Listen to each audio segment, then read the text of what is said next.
It's older than your father, maybe even your grandfather. It has outlived 12 US presidents. It has flown in every major American war since the 1950s. And yet, despite its age, it's still one of the deadliest machines in the sky. This is the B-52 Stratofortress, a bomber built to destroy cities, a relic from the Cold War, a flying fortress that just refuses to die. But what if I told you this ancient aircraft is more dangerous today than it has ever been? And it's still nowhere near retirement. The story of the B-52 isn't just about engineering, it's about survival, reinvention, and fear. Because when you see a B-52 in the sky, one thing is clear. Something big is about to happen. Let's go back to 1952. The Cold War is heating up. The United States needs a bomber that can fly across the globe without stopping. Something that can drop a nuclear bomb on Moscow and still make it back home. Boeing answers the call. What they create is not just a plane, it's a monster. 8 engines, a wingspan longer than a football field, the ability to fly over 8,000 miles without refueling. It can carry 70,000 pounds of weapons. That's more than the total payload of 5 World War II bombers combined. And it's fast. At cruising speed, it can fly over 600 miles per hour. They call it the Stratofortress, but among the pilots and crew, it earns a different name. Buff. Big, ugly, fat fellow. Though the nickname is affectionate, the message is clear. This thing isn't pretty, it's powerful. From the skies over Vietnam to the deserts of Iraq, the B-52 has done one thing for over 70 years. Drop destruction from above. In the jungles of Vietnam, it dropped so many bombs that the shock waves could be felt miles away. Entire forests were flattened. In Operation Desert Storm, it unleashed waves of cruise missiles and smart bombs with terrifying precision. In Afghanistan, it loitered high above the battlefield, waiting for the call to strike. But don't let its age fool you. This isn't a museum piece. This is a modern war machine. You see, over the decades, the B-52 has been upgraded again and again. Its weapons systems have been modernized, its avionics updated, its engines improved. What started as a nuclear bomber now drops GPS-guided munitions, cruise missiles, and even hypersonic weapons. And now, the US Air Force is investing billions to keep it flying for decades to come. They're giving it new Rolls-Royce engines, a digital cockpit, and the ability to launch even more advanced missiles. This 1950s aircraft is being transformed into a 21st century powerhouse. But why? Why keep flying a plane that first took off when Eisenhower was president? The answer is simple. Nothing else can do what the B-52 does. It's reliable, it's affordable, it's versatile. New bombers like the B-2 and the upcoming B-21 are stealthier, yes, but they're also expensive, fragile, and limited in range. The B-52 is a workhorse.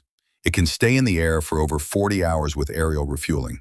It can carry more weapons than any other bomber in the U.S. arsenal, and it can launch attacks from thousands of miles away without ever entering enemy airspace. It's a symbol of strategic power, a flying warning to any nation that challenges the United States. And the craziest part?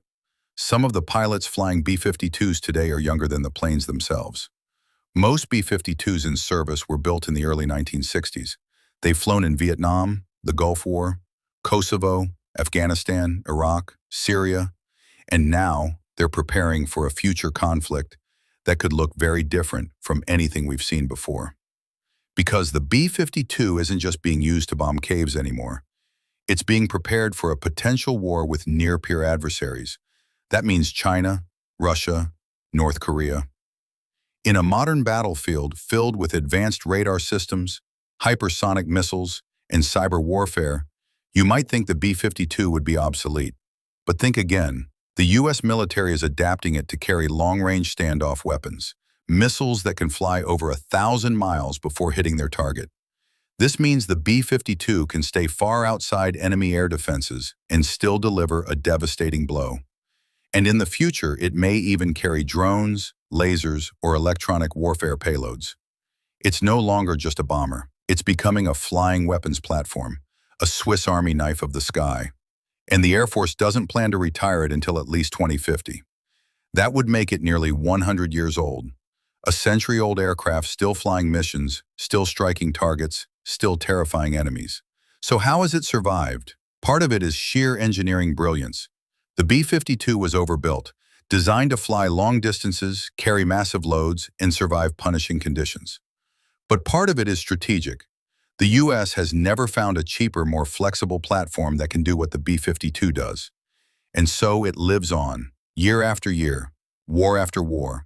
It's not stealthy, it's not fast.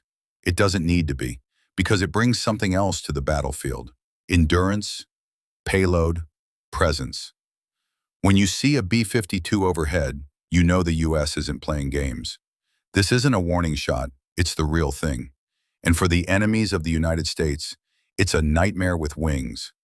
In the coming decades, as the geopolitical landscape shifts and new threats emerge, the B-52 will still be there, flying high, watching, waiting, a 70-year-old bomber that refuses to die, a weapon of the past, reshaped for the wars of the future, and maybe, just maybe, the last bomber the world will ever need. Because when the B-52 takes off, someone, somewhere, is about to feel the full weight of American air power. So here it is, the plane that refuses to die, the war machine that's older than rock and roll, and still scares world leaders today. It's not stealthy, it's not pretty, but it's deadly, loyal, and unstoppable. Would you trust a 70-year-old to fly into a war zone? The U.S. does, every single day.